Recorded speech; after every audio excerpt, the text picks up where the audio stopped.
Thanks everybody for coming. Thanks Rusty and my other panelists. I'm going to talk a little bit bigger picture here on why I think CLT is important.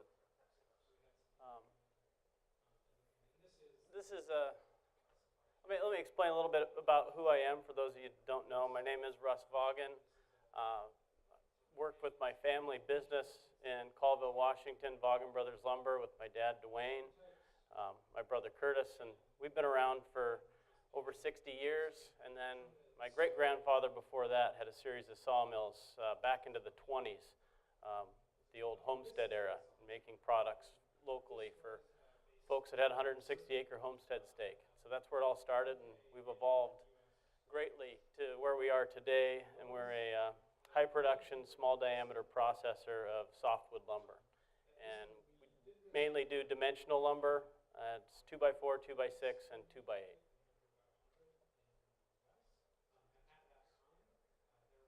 So this slide here, we all love forests. And when we think of forests, we think of places like this that provide us with all kinds of beautiful attributes, including fresh air, clean water, abundant wildlife habitat, and lots of recreational opportunities, and our ability to connect with the natural environment. But unfortunately, more and more of our forests are looking like this. Massive beetle infestations and forest fires. And it's going to continue this track unless we do something. Massive wildfires are burning throughout the West, and in particular the Intermountain West, from northeast Washington all the way down through to Arizona. And there's another way to handle this. And when these fires burn, they're burning at a level we haven't seen before because we've got overstocking levels in our forests, we've got dry conditions, we've got climate change, drought, all the things that you hear about in the media. And these forests are burning so hot that it takes years for a forest to redevelop itself there. And when a fire burns, if you want to talk about carbon pollution, it releases a third of its carbon that was stored in the smoke during the fire. But the other 2/3 are released over time, and while it rots and kind of goes back to the earth. But we also lose the forest during that time, so it's no longer providing the benefits of photosynthesis. It's no longer taking in carbon and cranking out oxygen. It's stagnant and cranking out carbon dioxide. So it's a real problem that we have to face. And there's a solution. This shot is actually taken by one of our guys in Colville with our drone. It's a still shot. You can see at the bottom there's piles of logs. That's post-management. So we're actually leaving a higher value on the landscape after we're treating it, and we're taking the product out of there. So we can have forests for long periods of time. We need to manage these things in a way that honors the forest in general, and we need to collaborate with our communities. And that's something that we've been very active in. We're participants in the Northeast Washington Forestry Coalition, which is a bunch of local and regional environmental organizations, timber industry folks, and then other interested businesses. And we've been together now for 14 years. And the Colville is a very small national forest, the Colville National Forest, I should say. 1.1 million acres. And it got to a low point after the timber wars in the 80s and 90s to 18 million board feet. Right now, that small forest is, and keep in mind that's primarily from forest thinning of small diameter material, is putting out about 50 million board feet annually. But our collaborative group that includes the Nature Conservancy, Conservation Northwest, Kettle Range Conservation Group, and the Lands Council, some of which, by the way, had been part of the Zero Cut movement, have all agreed that we should be doing 80 million board feet annually. And there are forests like this throughout the West. So there's lots of opportunity. This is, I think, a vision for the future that already exists elsewhere. This is Hauslicker's mill in Sachsenberg, Austria. Had the pleasure of visiting that facility last month. My girlfriend Alexandra and Todd Byruther, who's moderating the panel next door. And the beauty of this facility is that it's not only a sawmill, and the sawmill's been there for about 100 years, but it's also a biomass power facility. They produce pellets there. You can see there's solar panels on the roof. It's a fully integrated facility with a planer line, and then they have a glulam line there as well.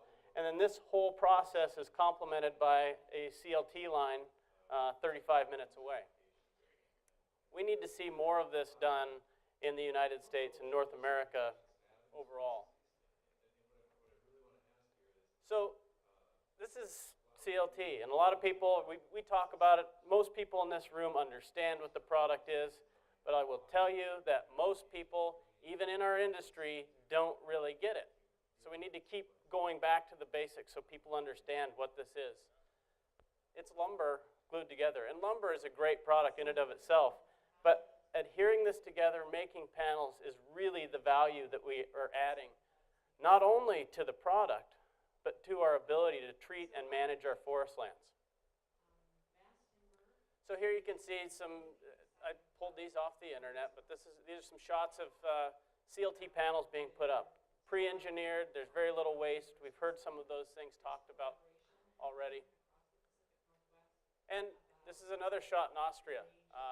This was when I visited the CLT plant in Austria with Hauslicker. They took us to this house, and it's only a few kilometers away. And it's a traditional Austrian residential structure made of CLT and glulam beams. And to give you an idea of market, if you talk to anybody from these facilities, they can't help but be smiling because things are going quite well there.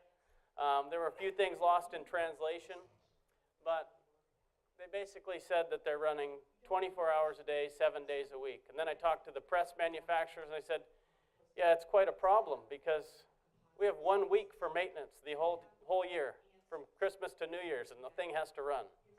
So, and there's orders for more of these machines because the market is really taking off and people are utilizing the product. This is an example of one of the newest structures. Waugh and Thistleton out of London designed this building. And Andrew Waugh, who's been doing this for quite some time now, says we are at the beginning of the timber age. I think that's pretty exciting to think about. This building, you can see they're showing off the timber, but it's ultra modern, and we're going to see more and more of these. And I think it's going to, I think what he's saying is that this isn't going to be new for much longer. This is going to be mainstream, and it's going to happen quickly. This is at the waterfront in Chicago. What I see here is this ultra-modern kiosk.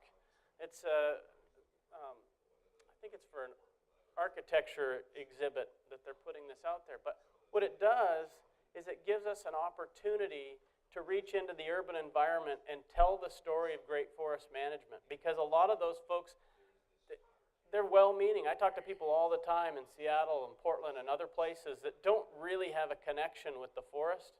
But once you're able to explain it and show what's going on and show the product, it really does a lot for talking to the people that, if they had the right information and understood it, would care about it and be our advocates. And we need to do more of that so it becomes more mainstream. So this is a project designed by Tham and Videgard in Stockholm. And I think when we're talking about carbon pollution, I think wood is the carbon solution.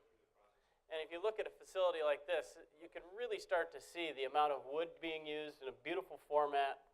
And I hope to see less of these drawings and more photos of facilities and buildings like this. I think we're starting to see that. And lastly, this is a shot from the overlook at the Mogollon Rim in Arizona. I don't know how many people understand that Arizona has forests and looks like that, but it's quite beautiful. And that vista right there, what I wanted to show is I have a vision that we have healthy forests in the future, healthy, resilient forests that will lead us through the timber age of tomorrow.